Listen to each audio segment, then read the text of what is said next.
Bueno, vamos a El Salvador para hablar de los esfuerzos anticorrupción, porque para la prensa nacional e internacional no pasó desapercibido que se hizo este anuncio para instalar una comisión, pero un anuncio en el que el gobierno convocó a la prensa, y en esa convocatoria donde se anuncia la creación de la comisión espacial el viernes pasado, no se permitió el ingreso de algunos medios como El Faro, especializado, por cierto, en el tema anticorrupción o en el tema de prácticas de corrupción.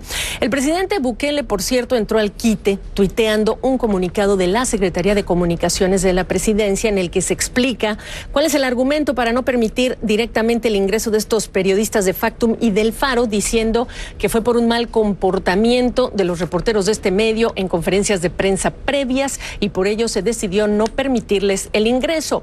Un medio, reitero, por cierto, especializado en investigaciones de temas de corrupción.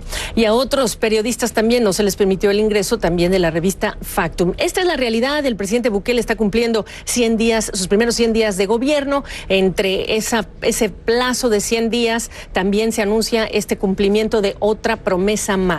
Yo le agradezco, por cierto, a mi invitado que me acompañe en esta ocasión, José Luis Sanz, director de El Faro desde San Salvador.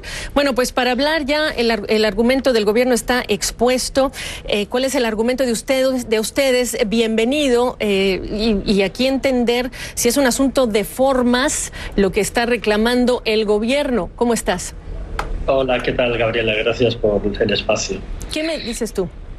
Bueno, en realidad, como suele suceder, o como está convirtiéndose un poco en costumbre con el presidente Bukele, el intercambio termina convirtiéndose en algo un poco infantil, en algo que se trata de reducir a lo más pequeño, pero en realidad lo que sucedió unos días antes de esta conferencia de prensa es que, como en repetidas ocasiones a lo largo de estos 3 meses, en las conferencias de prensa no se está permitiendo habitualmente, en la mayoría de ellas, que periodistas del Faro, sucede lo mismo con los colegas de Factum, hagan preguntas. Nosotros estábamos a punto de lanzar una publicación acerca del incumplimiento de una de las promesas de campaña del presidente Bukele, que era la eliminación de lo que se conoce como la partida secreta, la partida de gastos reservados de la presidencia, y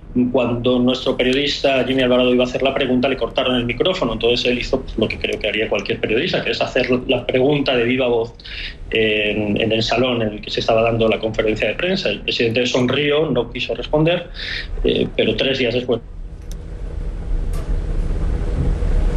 El presidente no quiso responder. Estamos en comunicación directamente con José Luis Sanz.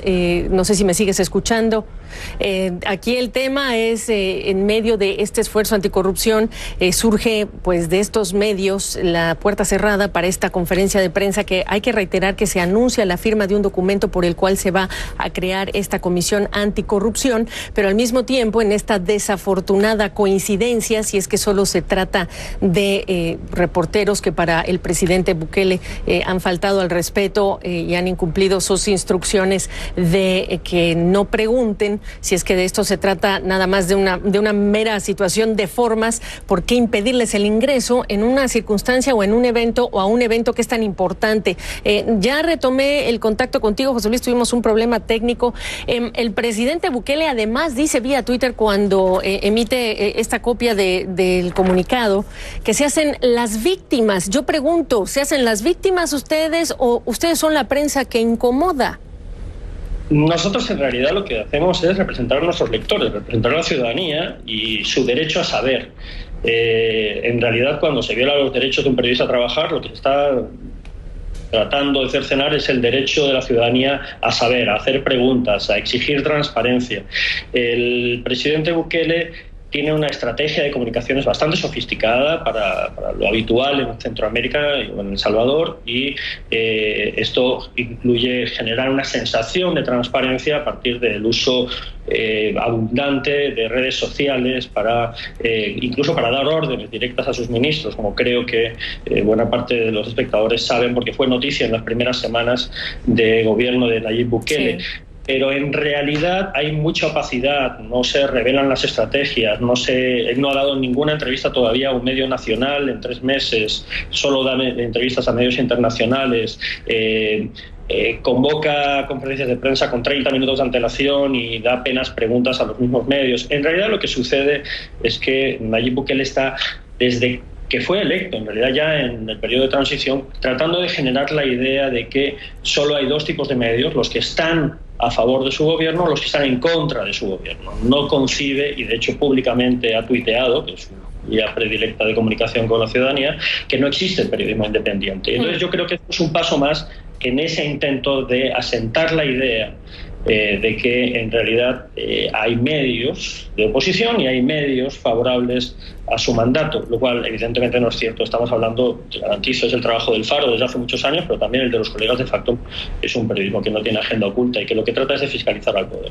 Bueno, por el problema técnico ya no me da tiempo de hacerte más preguntas, pero estamos pendientes de ver cómo el presidente tiene vía Twitter su contacto directo y cómo se permite o no se permite hacer preguntas, aunque sean incómodas, de medios de prensa como el que tú representas. Te agradezco, José Luis. Te garantizo que lo vamos a seguir intentando. Gracias a ti.